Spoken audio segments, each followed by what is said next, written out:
Mental math कक्षा 7 जैसा कि आप अपने स्क्रीन पर देख पा रहे हैं, हिंदी मीडियम का मैंने लिया है और इसका जो हम पाठ कर रहे हैं वो है अध्याय नंबर 12। ठीक है। और अध्याय का नाम है बीजीय व्यंजक। ठीक है। तो यहाँ पर जैसा कि आप सभी जानते हैं, मेरा नाम है हरी सर और ये जो चैनल मैंने बनाया स्पेशल हिंदी मीडियम के बच्चों के लिए बनाया है। आइए करना शुरू करते हैं। यहाँ पर भाग नंबर 2। तो भाग नंबर 2 क्या कहता है उसको पढ़ लेते हैं और जल्दी से करना शुरू करते हैं। तो यहाँ पर बच्चों मैंने पहले से लिख के रखा हुआ है, आप देख सकते हैं। ये देखिए, प्रश्न नंबर 17 से हम करना शुरू करेंगे और बहुत ही आसान है, कोई ज़्यादा मुश्किल नहीं है। यदि x बराबर घटा 8 हो तो 89 घटा 4 और ब्रैकेट 11 घटा x का मान ज्ञात कीजिए। बहुत ही आसान है बच्चों, आपको क्या करना है, x की जगह x का मान रख देना है। तो यहाँ पर है 89 घटा 4 और यहाँ पर ब्रैकेट 11 घटा x की जगह x का मान रखेंगे घटा 8, इस तरीके से। ठीक है, ये घटा का निशान तो लगाना ही है और साथ ही x की जगह x का मान रख देना है।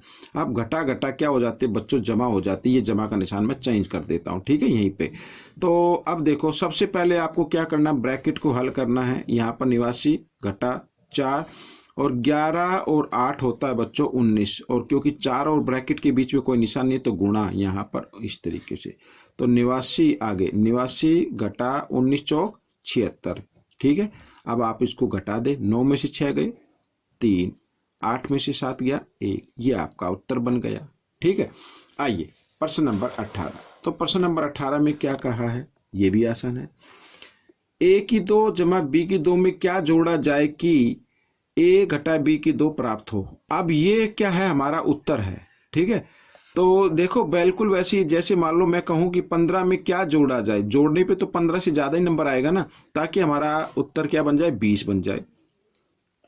अब आप कहेंगे सर 5 जोड़ दे, तो 5 कैसे आएगा, यदि हम उत्तर में से पहले नंबर को घटा दे तभी तो आएगा ना 5। तो वही हमें करना है। यहाँ पर जो ये योग है, ठीक है, योग है, इसमें से हमें क्या करना है, पहले नंबर को घटा देना है। इसको भी मैं ब्रैकेट में रख लेता हूं तो हमारा उत्तर आ जाएगा। ठीक है, तो यहाँ पर a घटा b की 2 का फॉर्मूला हम लगाएंगे। तो a घटा b की 2 होता है a की 2, ठीक है, जमा b की 2 घटा 2ab, और ये मैं ब्रैकेट खोल देता हूँ। ब्रैकेट के अंदर जमा का है तो ब्रैकेट खुलने के बाद घटा का हो गया, ये भी घटा का हो जाएगा। ठीक है, इस तरीके से। अब यहाँ पर ये देखो, ये घटा ये जमा, घटा जमा घटा और ये घटा जमा घटा, तो आपका जो उत्तर बचा घटा 2ab। तो ये आएगा बच्चों, अगर हम a की 2 जमा b की 2 में घटा 2ab जोड़ दे तो हमारा उत्तर ये बन जाता है। ठीक है, आइए करना शुरू करते हैं। प्रश्न नंबर 19।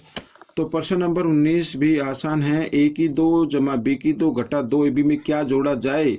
अब इसमें जोड़ने के लिए कहा है ताकि हमारा जो उत्तर है वो a जमा b की 2 प्राप्त हो जाए। ठीक है, अब जोड़ने में तो बच्चों फिर वही करना है आपको। ठीक है, जो पहले प्रश्न नंबर 18 में किया था। तो a जमा b की 2 में आपको क्या कर देना है, पहले नंबर को घटा देना है। आइए इस तरीके से मैं लिख लेता हूं, ये मैंने लिख दिया है। ठीक है, यहाँ पर अब a जमा b की 2, तो फॉर्मूला a की 2 जमा b की 2 जमा 2ab, और ब्रैकेट खुलते ही बच्चों यहाँ पर ये ब्रैकेट के अंदर जमा का है, ब्रैकेट खुलने के बाद ये हो गया घटा का, तो ये भी जमा का, ये भी हो जाएगा घटा का, लेकिन ये घटा है, ये हो जाएगा जमा का, इस तरीके से। ठीक है, अब देखो ये जमा ये घटा कट गए सेम, और ये दोनों जमा है तो 2ab और 2ab होता है बच्चों 4ab। ये आपका उत्तर बन गया।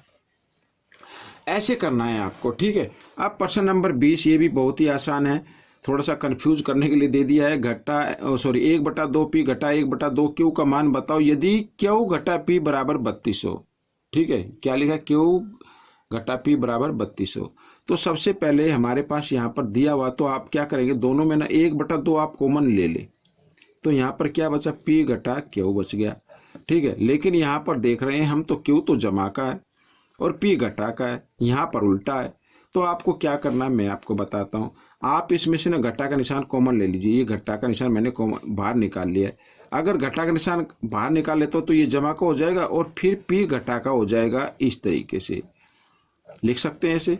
आप घटा घटा जमा और घटा जमा घटा, फिर वही आ जाएगा। तो यही तो मान दिया हुआ इसमें, यही दिया हो ना। तो आप चाहे तो इसको इस तरीके से लिख सकते हैं। अब आप कहेंगे सर ये उल्टा लिखा समझ में नहीं आ रहा, तो इस क्यू को आगे लिख लीजिए और घटा पी को पीछे लिख लीजिए। कर सकते हैं इसे, बिल्कुल कर सकते हैं। तो 1/2 और क्यू घटा पी का जगह क्यू घटा पी का मान आपको लिख देना है इस तरीके से, ठीक है। तो यहाँ पर 2 एकम 2 और 2 से ये कट गया 16 पे, तो 16 गुना घटा 1, 16 एकम 16, लेकिन घटा का तो घटा 16 आ जाएगा। ये आपका उत्तर बन गया। प्रश्न नंबर 21। तो प्रश्न नंबर 21 क्या कहता है, देखो 2x की 3 घटा 2x की 2 जमा 6x में से 4x की 3 घटा 2x की 2 जमा 8x कितना बड़ा है, यानी ये बड़ा है, ठीक है। ये कितना बड़ा ये बताना। तो हमें क्या करना है, इस नंबर को आगे लिखना है। ये मैं लिख देता हूं, घटा 2x की 2 जमा 8x, इस नंबर में से घटा देना है पहले नंबर को, तो आपका उत्तर आ जाएगा, ठीक है। ये देखो ब्रैकेट खोल दीजिए, 4x की 3 घटा 2x की 2 जमा 8x और घटा। अब ब्रैकेट के अंदर देखो जो भी निशान है वो बदल जाएंगे। ये जमा का तो ये घटा का हो गया यहाँ पर, ठीक है। और ये घटा का तो ये जमा का हो जाएगा। इस तरीके से आप जल्दी कर लीजिए, जमा का तो ये घटा का हो जाएगा।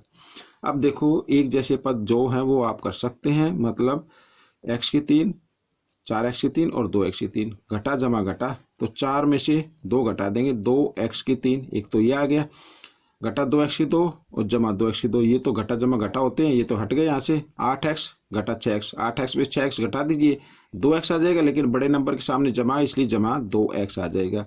ये आपका उत्तर बन गया, ठीक है। आइए प्रश्न नंबर 22 कर लेते हैं। तो प्रश्न नंबर 22 भी मैंने लिखा हुआ है, बहुत ही आसान है, तो जल्दी जल्दी करते हैं ताकि इस वीडियो में ज़्यादा से ज़्यादा क्वेश्चन मैं बना सकूं।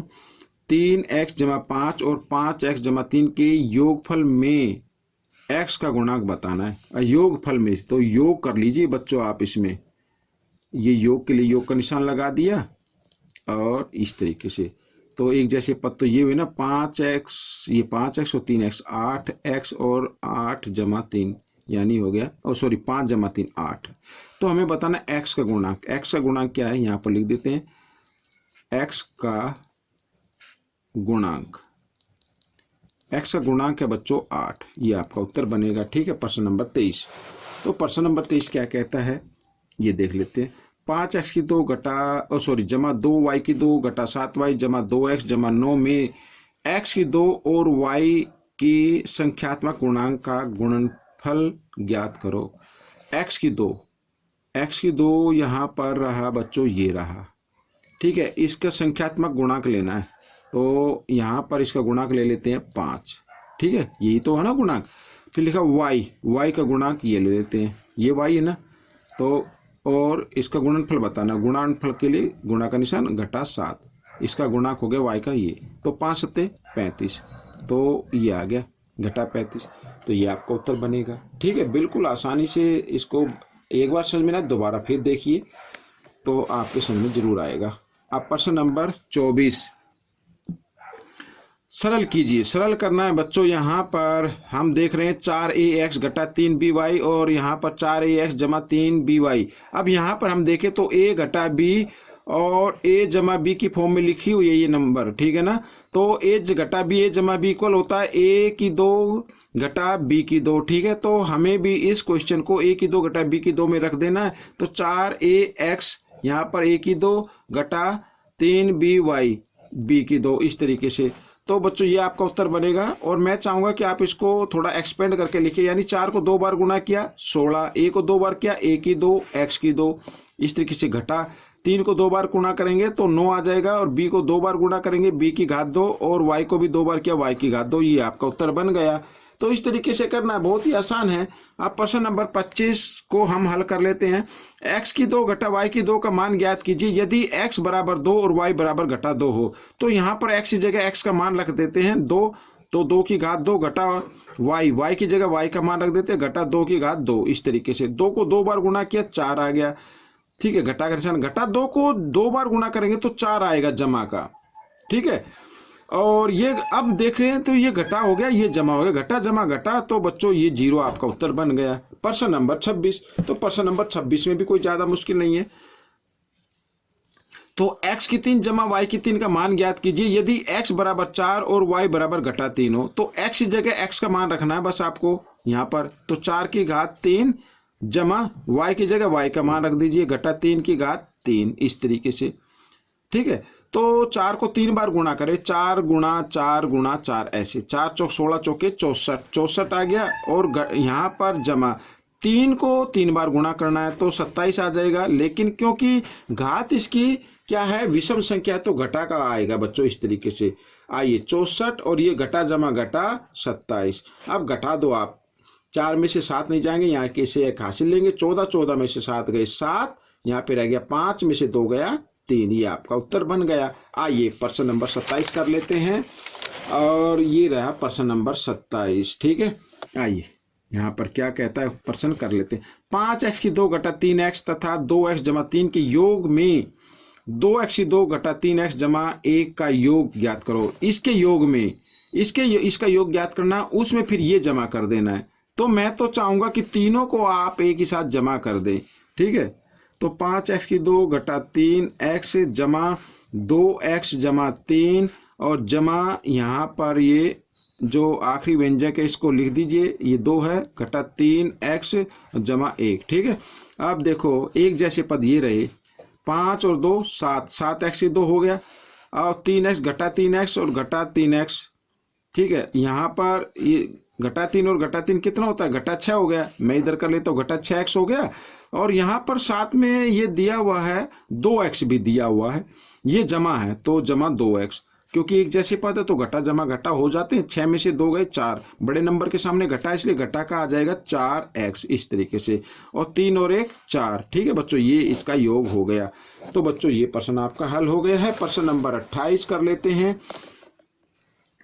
प्रश्न नंबर 28 में क्या कहता है, राजू ने एक पुस्तक 3x जमा 15 रुपए में खरीदी, ठीक है, तथा 2 कापियां x घटा 4 प्रति कॉपी की दर से खरीदी, तो उसने कुल कितने रुपए खर्च किए। तो यहाँ पर पुस्तक का मूल्य देखो लिखा है, पुस्तक का मूल्य है बच्चों रुपीज, यहाँ पर 3x जमा 15। ठीक है, ये आ गया।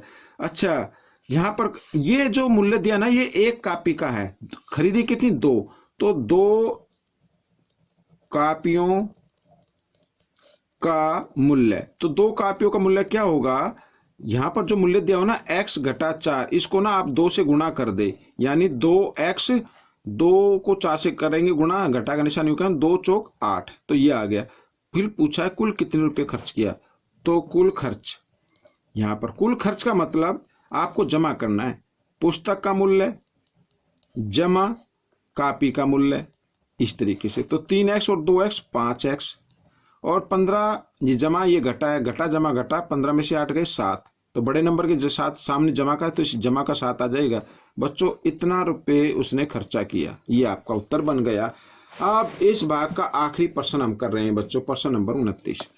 तो प्रश्न नंबर 29 क्या कहता है, अगर एक समभाव है ये, एक समभाव त्रिभुज की भुजा, समभाव मतलब जिसकी तीनों भुजाएं एक जैसी होती हैं, ठीक है, ये यहाँ पर ये समभाव हो, तो त्रिभुज का परिमाप ज्ञात करो। अब बच्चों ये 9x है, ये भी 9x होगी, ये भी 9x होगी। समबाहु त्रिभुज कहते हैं जिसकी तीनों भुजाएं बराबर हो। तो यहाँ पर बच्चों आप तीनों भुजाओं को जमा कर दीजिए, वही आपका परिमाप आ जाएगा, समबाहु त्रिभुज का परिमाप। ठीक है, बहुत ही आसान है। तो तीनों भुजाओं का योग ही परिमाप होता है।